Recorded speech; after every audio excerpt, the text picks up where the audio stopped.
Hello everyone. We have completed the theory of trade discount, cash discount and allowance on previous video.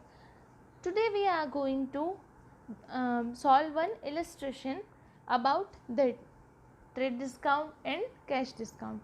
So after solving the sum, I hope the concept of trade discount and cash discount will be cleared in your mind.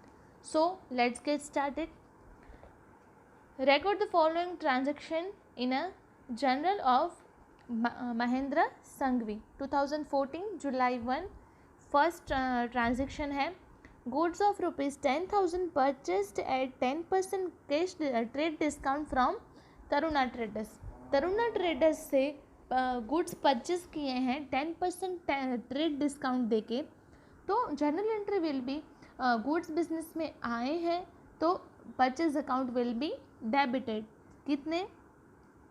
10% trade discount है. Trade discount को disclose नहीं करना है.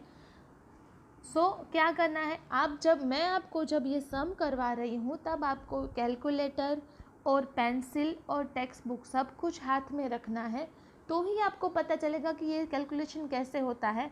वरना मैं तो करवाऊँगी लेकिन आपको पता नहीं चलेगा. आपको क्या करना है, कैलकुलेटर, पेंसिल और टेक्स्ट बुक लेके ये लेक्चर में बैठना है. इफ़ आपने नहीं ली है अभी तो लेक्चर पॉज करो और पहले टेक्स्ट बुक, कैलकुलेटर और पेंसिल लेके बैठो और फिर ये लेक्चर देखो तो आपको ज़्यादा आइडिया आएगा. Goods of rupees 10,000 purchase at 10% trade discount from Taruna traders. तो हमको क्या करना है, 10,000 के 10% करने हैं. That will be 1,000 rupees. और ट्रेड डिस्काउंट की तो हमने बात की थी कि वो हमको डिस्क्लोज नहीं करना है. ठीक है, तो 10,000 माइनस 1,000, क्योंकि 10% कितने होते हैं, 1,000. तो 10,000 माइनस 1,000 मतलब 9,000 होगा. तो परचेज अकाउंट डेबिट हम करेंगे 9,000 से. और हमने परचेज किया है, कैश में नहीं किया है क्योंकि नाम दिया गया है. हमको तरुणा ट्रेडर्स को क्रेडिट करना है. तो परचेज अकाउंट डेबिट 9,000. तो तरुणा ट्रेडर्स अकाउंट क्रेडिट कितने, 9,000. नरेशन लिखना है, नरेशन कंपलसरी लिखना है. Being goods of rupees 10,000 purchase from Taruna traders at 10% trade discount. Second transaction is goods of rupees 7,000 sold to Gandhi Brothers on cash at 5% trade discount. 7,000 के जो goods थे वो Gandhi brothers को सेल किए हैं 5% ट्रेड डिस्काउंट से. ठीक है, तो जनरल एंट्री क्या होगी, 5,000 कैश डिस्काउंट मतलब के कैश अकाउंट डेबिट कितने, तो 7,000 के 5% करेंगे तो जो कितने आएंगे, 7,000 माइनस डायरेक्ट 5% कर दो तो भी आंसर आएगा. 7,000 कैलकुलेटर में टाइप करो माइनस 5%, तो आंसर होगा 6650. टू सेल्स अकाउंट कितने, 6650. Cash account debit to sales account credit. यहाँ पे ऑन कैश लिखा है इसलिए हमने कैश अकाउंट को डेबिट किया है. हाँ, वरना हम गांधी ब्रदर्स को डेबिट करते. 8th डेट को ट्रांजेक्शन हुआ है कि goods of rupees 12,000 purchase from Mangal Das at 10% trade discount and 5% cash discount. Payment is made in cash. लिखा ही है कि पेमेंट कैश में हुआ है, हमने परचेज किया है, गुड्स बिजनेस में आए हैं तो purchase account will be debited. कितने से, तो 12,000 माइनस 10% क्या, ट्रेड डिस्काउंट करना है. तो 12,000 के हम जब 10% करते हैं तब कितने आएंगे, 12,000 के 10% तो वो होंगे 1,200 रुपीज़. 1,200 रुपीज़ जब हमारा आंसर आता है तब हमको क्या करना है, 12,000 माइनस 1,200 कर देना है. तो 12,000 माइनस 1,200 आएगा 10,800. 10,800 का हमने परचेज़ किया है क्योंकि ट्रेड डिस्काउंट हम नहीं दिखाते, याद रखना. तो 10,800 का हमने परचेज़ किया है. To cash account. क्यों कैश अकाउंट, क्योंकि हमको कैश डिस्काउंट अलाउ हुआ है, वो हमारे लिए एक्सपेंस नहीं है. ठीक है, तो cash discount account, cash discount account कितना, तो हमको उसके 5% किसके करने हैं, तो 10,800 के 5% करने हैं. ठीक है, तो discount will be 540 rupees. and to cash account 10,260 rupees. Being goods of rupees 12,000 purchased on cash at 10% trade discount and 5% cash discount. ठीक है. नेक्स्ट ट्रांजेक्शन है goods of rupees 11,000 sold to Viral at 10% trade discount and 5% cash discount. Payment is received in cash.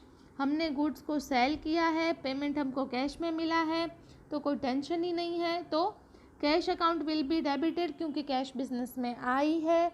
कितने rupees? तो सबसे पहले हमको क्या करना है, 11,000 के 10% करने हैं.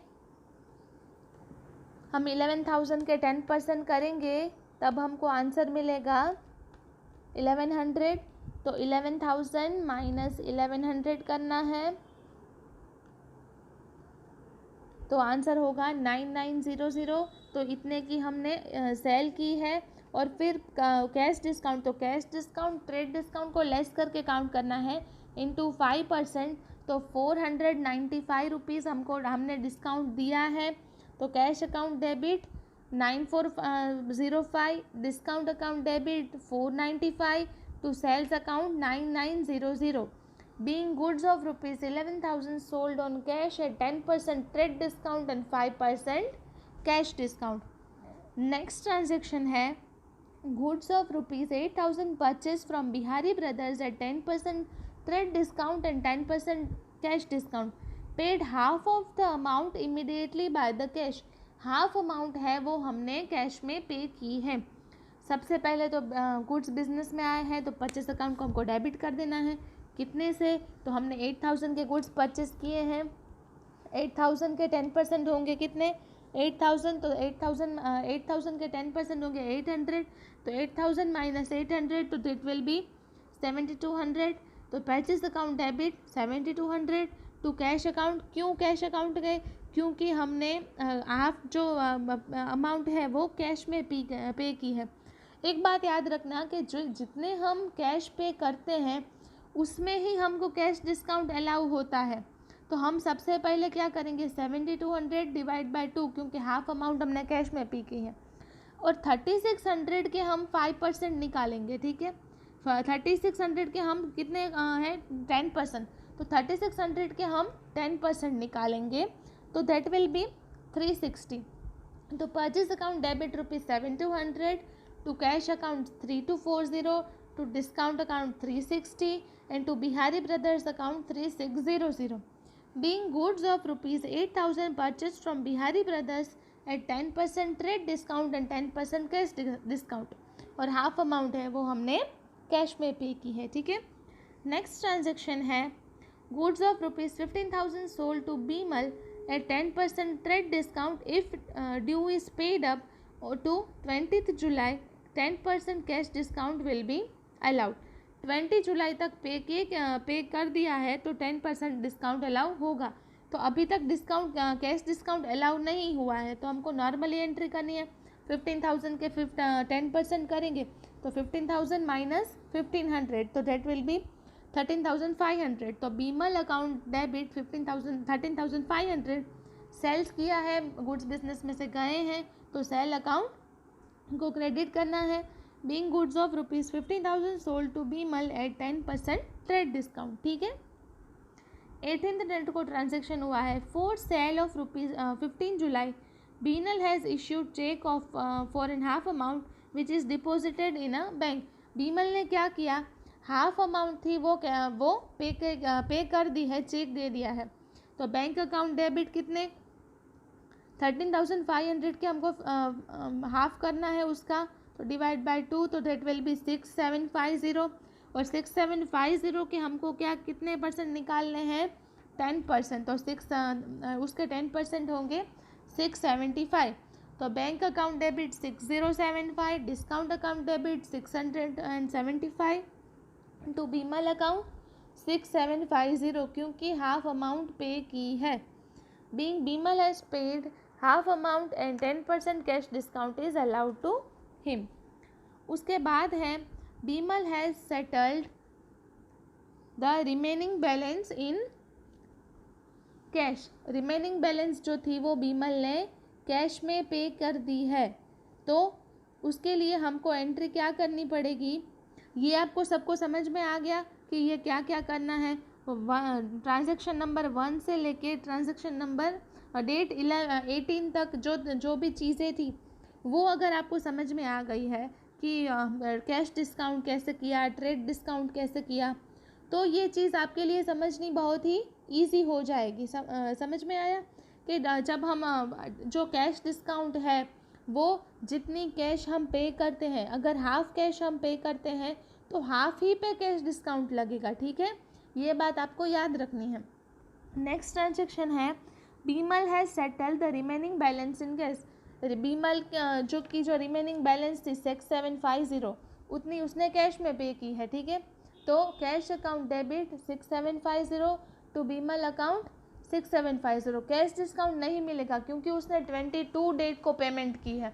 जो वो 20 डेट तक पेमेंट करता है तो ही उसको कैश डिस्काउंट मिलेगा, इसलिए इसमें।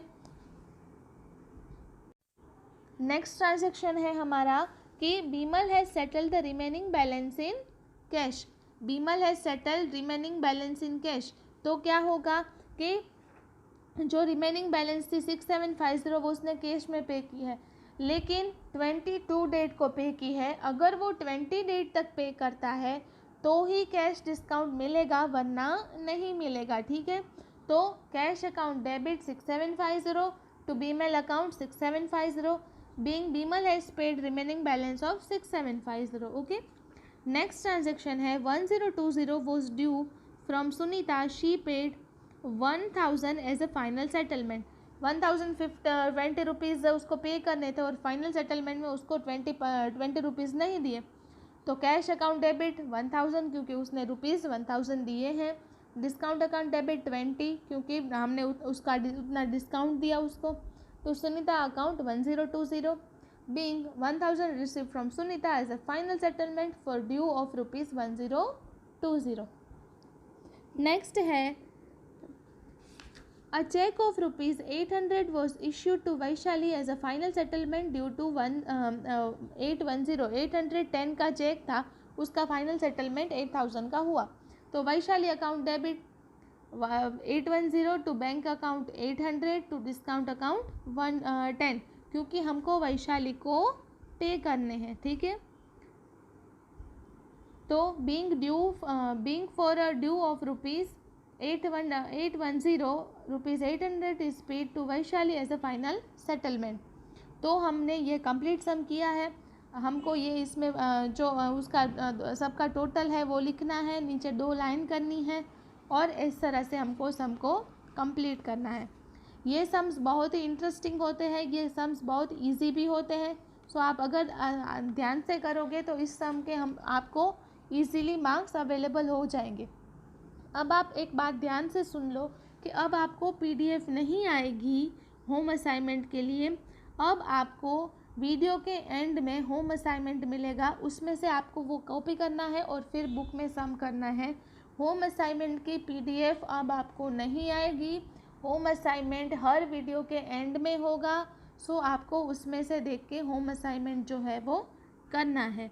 Okay, so you can see home assignment, आप देख सकते हो ये सब आपको होम असाइनमेंट में कंप्लीट करना है और time to time home assignment करके उसकी PDF आपको भेजनी है। Thank you.